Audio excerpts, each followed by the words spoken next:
Fresh vegetable soup on a plate. Lakes on a Plate is sponsored by Lakeland, the home of creative kitchenware. The Lake District. Every year, 12 million people visit the 885 square mile national park. Many don their walking boots and take to the fells to Walker's Paradise.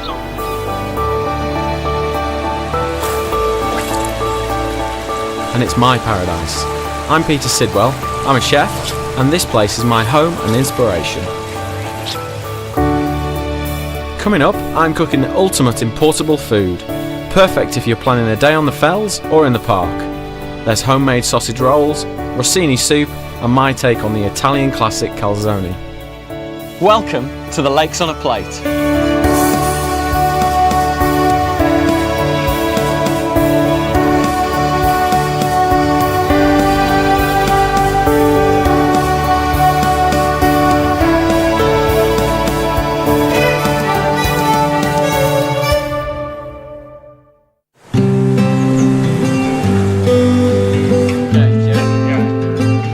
The Lake District and Walkers go together like strawberries and cream. They're made for each other.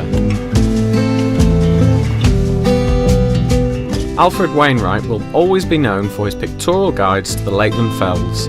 These handwritten and hand-drawn works of art, compiled between 1952 and 1966, have given inspiration to fell walkers for the past 40 years. Today, I'm following in the footsteps of Wainwright and taking to the fells with my father-in-law. But first, I'm heading to the kitchen.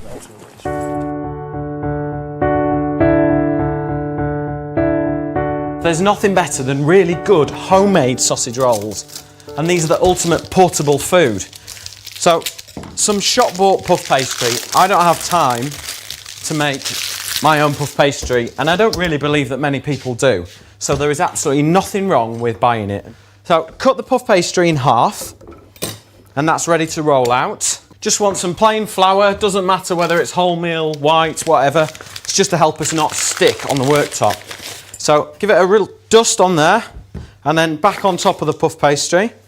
And then just gently lean on the pastry and just roll it. Don't be too aggressive, otherwise you're going to end up with really thin bits and thick bits. So once you've got it rolled out a little bit one way, turn it the other way, and then just gently press and roll it away from you. Again, just take your time. If it starts to stick, just add another little bit of flour.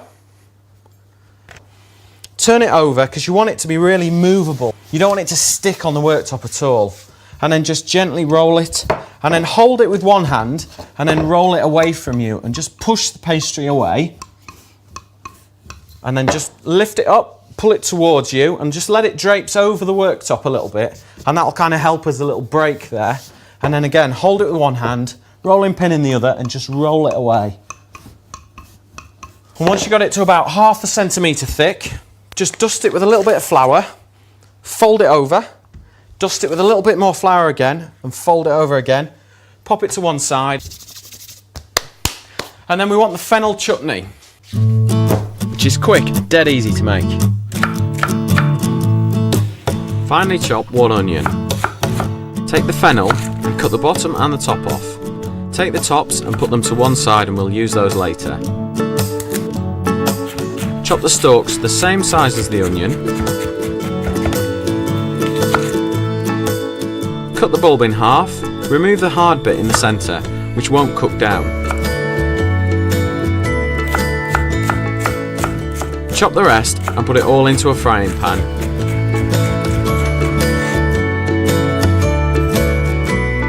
Add 2 pinches of salt and cook until soft. Peel and core an apple. Granny Smith type is ideal.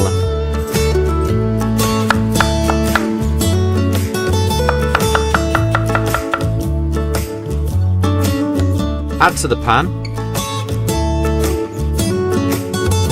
Add a generous slug of white wine vinegar, about half a wine glass, to add sharpness.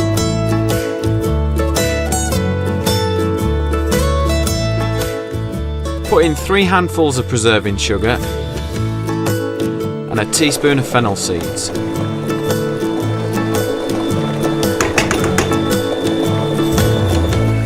Pop the lid on and leave it to reduce.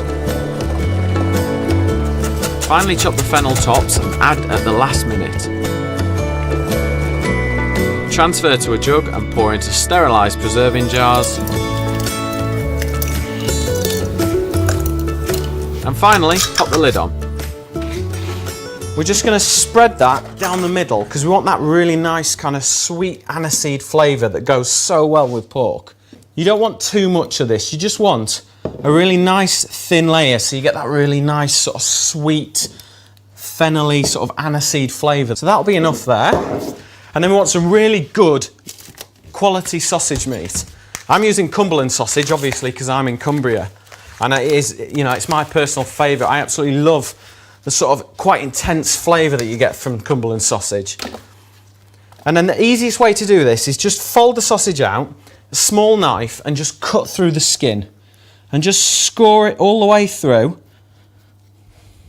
Right the way through. And then that cut side there, turn that over and pop it face down. And then just carefully, just pull the skin away. And then it's already rolled for you.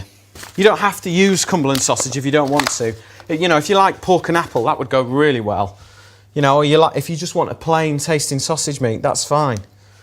So we've cut it again, so that'll just come out really easily. And then again, just peel the skin away. Now, we need to encase this in the pastry. So I've just got some plain egg wash. There's nothing in here other than just eggs beaten up. And then just brush the pastry. Be quite generous with the amount you put on there because you want it to stick. So once you've put some on, put a bit more on, just for good measure. There we go. And then with the pastry nearest side to you, roll that over and tuck it round the sausage meat. And then just simply just roll it forward away from you. And then it'll just encase that sausage meat. And it'll just cook up really nicely and it'll puff up and it'll be really nice and crispy. And then just cut them into portions. Cut the first one the size you want it, and then use that as a guide then to get them all the same size. Because I've been making these sausage rolls for since I was about 20, and I was always getting told off for portion control, so I kind of thought, right, how can I do this? I'm rubbish at gauging it, so I just cut one and use that as the same size you need. So straight onto a non-stick tray, and the great thing about this now is these can go straight in the freezer if you want to, and they can cook from frozen. You just egg wash them, pop them straight in the oven, but we're going to cook these fresh right now. Egg wash the tops. Really generous with the egg wash because that's what will make them really golden. The better the quality eggs, the better the colour you'll get as well. Get those really nice farm eggs and you'll get lovely, really rich yellow yolks. The last thing I'm going to add is some fennel seeds, and they're just going to give a really nice kind of perfumey, fennelly hit to the sausage rolls. So just nice sprinkle of fennel seeds. You don't want too much because you don't want it to overpower, but you just want that nice sort of aniseedy kind of perfume taste to it. So they're ready, and they can go straight into the oven, about 180 degrees. Sausage rolls have had about 20 minutes now, and as you can see, they're really nice and golden. So just carefully lift them off the tray, and then pop them into a container. This is going to be absolutely perfect for up a mountain, perfect for just taking anywhere really. They're just one of the most perfect mobile foods. Channel4.com/4food is the place to visit if you fancy trying your hand at this or any of the other recipes featured in the series. Alfred Wainwright started work on the first page of his pictorial guide to the Lakeland Fells on the 9th of November 1952. From the start, he planned the content of the 7 volumes and worked conscientiously and meticulously on the series for the next 13 years, at an average rate of 1 page per evening. The walk we're about to do today is Haystacks, said to be one of Wainwright's favourites and my father-in-law's favourite as well. Come on then, let's go. Okay, let's go.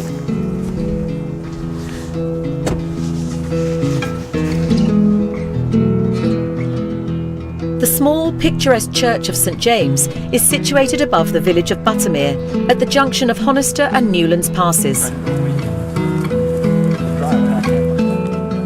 The original chapel was consecrated in 1507, while the present building dates from 1840 and was restored in 1930. A special feature is the east window dating from 1893. Designed by Henry Holliday, it depicts Martha and Mary. Wordsworth said, "A man must be very unsensible who would not be touched at the sight of the chapel of Buttermere." One of its windows contains a plaque in memory of Lakeland's favourite son and urges visitors to lift your eyes to Haystacks, his favourite place. So that'd be Haystacks up there, would it? That's it there, yeah. Okay. And we're going up to the right, just go past, Yeah. and then climbing the ridge along. How many miles is this walk going to be? Today, we're doing 8 miles today. Right. After the break, Richard and I will be taking to the high road, literally. And back at base, I'll be cooking my quick and easy version of calzone. See you after this. Lakes on a Plate is sponsored by Lakeland, the home of creative kitchenware.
Lakes on a Plate is sponsored by Lakeland, the home of creative kitchenware.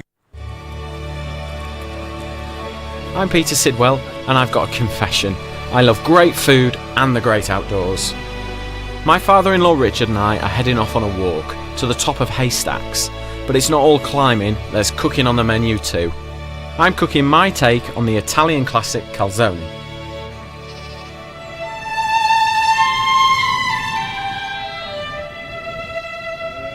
The Lake District is a mecca for walkers. Alfred Wainwright walked these fells and turned his experiences into his pictorial guide to the Lakeland Fells. The 7 guides, first published in 1955, have all been recently updated. Peter's father-in-law has always been a keen walker, and since moving to Cumbria has tackled all of Wainwright's walks. Both men agree that, for beauty, variety and interesting detail, for sheer fascination and unique individuality, the summit area of Haystacks is supreme.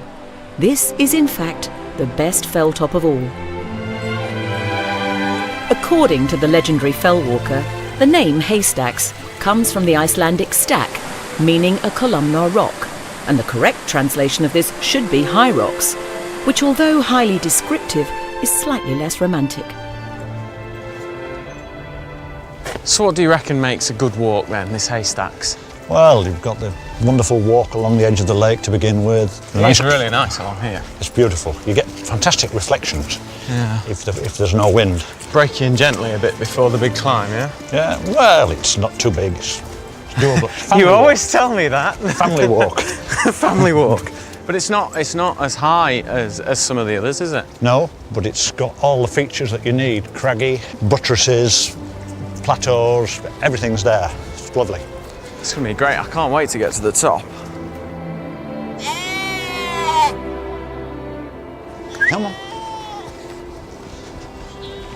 Okay, Peter, this is where we go off to the right, up a steep slope. So I'm guessing it's all uphill now. It's uphill to the summit virtually now.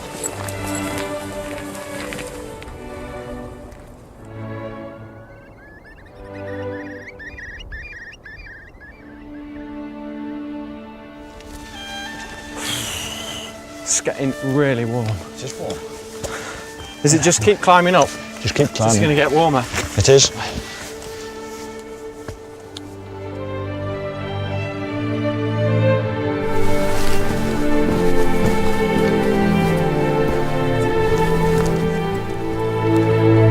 No.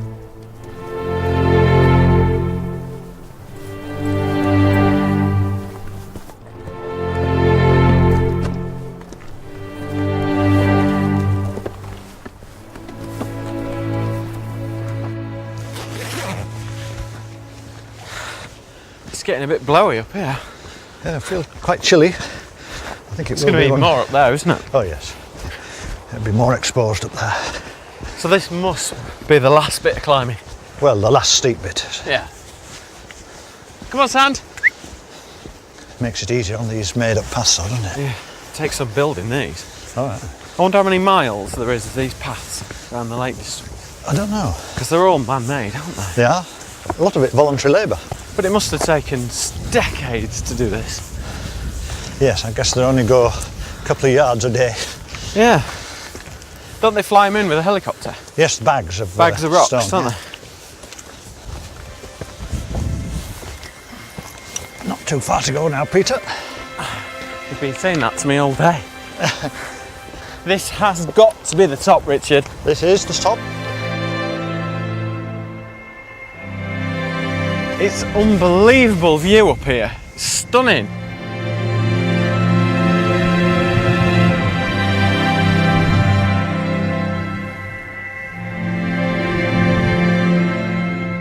So are we going to have lunch up here? No, I know an even better spot. Whereabouts? This way. Okay. Follow me.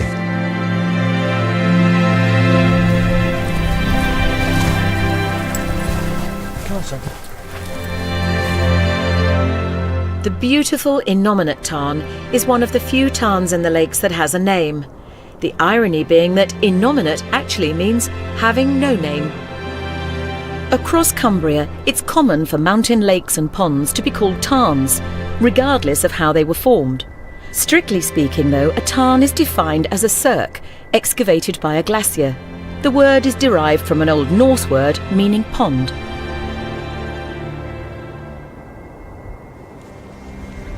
It always kind of surprises me when you come up these walks and you come across a tarn, because even though you know they're always just sort of, they just kind of appear. That's right. And they're just so peaceful and tranquil. And So, why is this one so special? this is very special because this is the place that Wainwright chose to have his ashes spread. Right. And it's such a peaceful, tranquil place. It is, I can see why it's one of your favourites. It's just, oh, it's beautiful. It's just so peaceful here. And it's got everything that fell walkers want. Rocks, crags, buttresses. It's like a little oasis, isn't it? It's wonderful. So you're hungry? I'm hungry. Thank Right. I've got some really good little dishes for you. you. I'm looking forward to that. There you go. Thank you. There's your soup. This is a really quick, simple soup to make. It's called a Rossini soup. All you need to do is get a really, really hot pan and then chop up your carrot, celery, onions, a little bit of chilli if you like that sort of thing, some garlic, and then just throw it straight into the pan. Then you want a couple of pints of water, throw those in, and then 4 tins of tomatoes, and then just kind of bring it up to the boil, add a couple of veg stock cubes, and then just finish it with some chopped rosemary and some fennel tops, just to give it that really nice sort of fresh herby flavour, and then just simmer it for about 15-20 minutes, you know, just until the celery and the carrots are quite tender. And then just throw in the Rossini pasta, which is like little grains of pasta but look like rice, and then some Italian beans in there, and then give that about 7 or 8 minutes, just simmering away. And that's it. And it's jolly good. Thank you. It's really good soup because it's really filling as well. You don't need to worry about bringing bread as well because it's got pasta in it as well. Thank you. I tell you what, I really appreciate this up here. So when you finish that, I've got you some of my famous sausage rolls. These are the best sausage rolls you've ever had. I make hundreds of these. Right. They're really different because I've made them with really good local Cumberland sausage meat. And then I've made a little fennel apple marmalade to go inside the middle as well. Looks appetising, does this? Wonderful. Do you know what? I reckon Wainwright would like these. Proper Cumbrian man. I'm sure he would. All I ask for at the end is a last long resting place by the side of innominate tarn on haystacks, where water gently laps the gravelly shore, and the heath blooms and pillar and gable keep unfailing watch. A quiet place, a lonely place, I shall go to it for the last time and be carried. Someone who knew me in life will take me and empty me out of a little box and leave me there alone.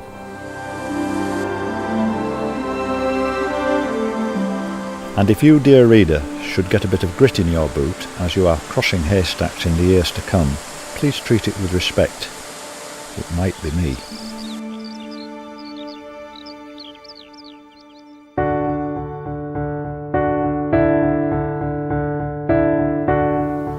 So I've just done a fantastic walk up haystacks. Richard's gone home now, but I've worked up a serious appetite. So I want to make some little calzone pizzas. And they're just like a normal pizza, but we fold them over, crimp them shut and pop them in the oven, and all the filling kind of stays inside the pastry. It's going to be fantastic. So I've got some basic bread dough here, got 500 grams of strong white flour, sachet of dried yeast, teaspoon of sugar, teaspoon of salt, little splash of extra virgin olive oil just for a little bit of flavour, and then enough warm water just to bring the dough together so it's nice and smooth like this. Once you've got it to that stage, leave it for 30 minutes to prove, and then you're ready to make the calzones. So I want a little bit of flour on here, and you want like a marble sized piece of the bread dough, like that size there. Just dust some more flour onto it, and just kind of using your thumbs, just work around the bread dough and kind of push it away and turn it round and push it away. And eventually it gets a little bit thinner, and you keep going and keep going. This is a great way to make pizza. Like, you know, if you're out in the garden or something, you haven't got a rolling pin, it's in the kitchen, can't bother to go and get it. Just keep working all the way around the bread dough until it gets thinner and thinner and thinner. And if you run it through your fingers, the weight of the dough kind of stretches it out. And then just pop it on the worktop, press it out a bit more. You know, look, I mean, looking at that now, it's a familiar pizza base now. But what we're gonna do is use this genius little piece of kit, this. Look at it, it's great. You just slam it shut, and you've got like a little parcel. You can use this for pastry, bread dough, pasta dough, whatever you like. Stretch it over there. Look, you can see now when I do that, it's going to crimp it all shut. The great thing about this is you can put whatever you like in it. I've got some tin tomatoes with a little bit of olive oil in there. And what I'm going to do is just scoop some up the side of the bowl and just pour the liquid off because you don't want it to be too soggy. Spoon a little bit in there, that's enough. And then I've just got mozzarella here, little piece of that, and a basil leaf, and that's it. That's all you need. And then we'll just drizzle of olive oil, and then use some of that olive oil and just run your fingers around the bread dough, and that's it. So you've got classic flavours, tomato, mozzarella and basil. You can't go wrong with that. And just crimp it shut. Look, really tight there, and let's just use a knife and just cut it. Cut the filling away, and then open it up. And look at that, you've just got this cracking little parcel here. And then just lift it out, and then I just want to transfer this onto a baking sheet. Dust it with a little bit of flour and then it won't stick. And then just lay that on there. I'm going to make about 4 or 5 more. I'm going to use a whole selection of different fillings. I've got some olives, I've got some little peppers here that are stuffed with cheese, and then I've got a selection of cured meats. So any of those combinations are going to be fantastic. I'm just going to put a little bit of olive oil on each one, just help it go really nice and golden. That should be plenty. Maybe just rub that in there. That's going to give it a really nice sort of golden sheen when it comes out of the oven.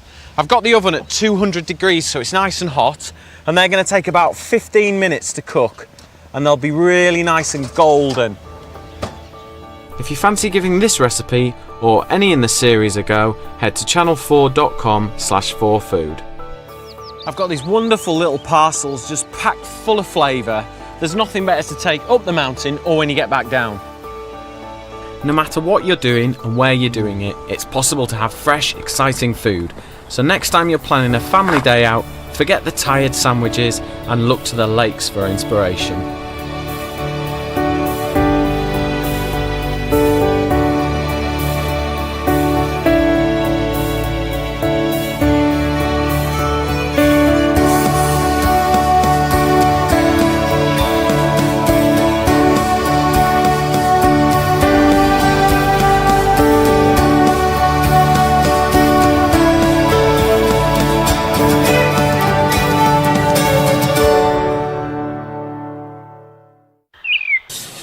Fresh vegetable soup on a plate.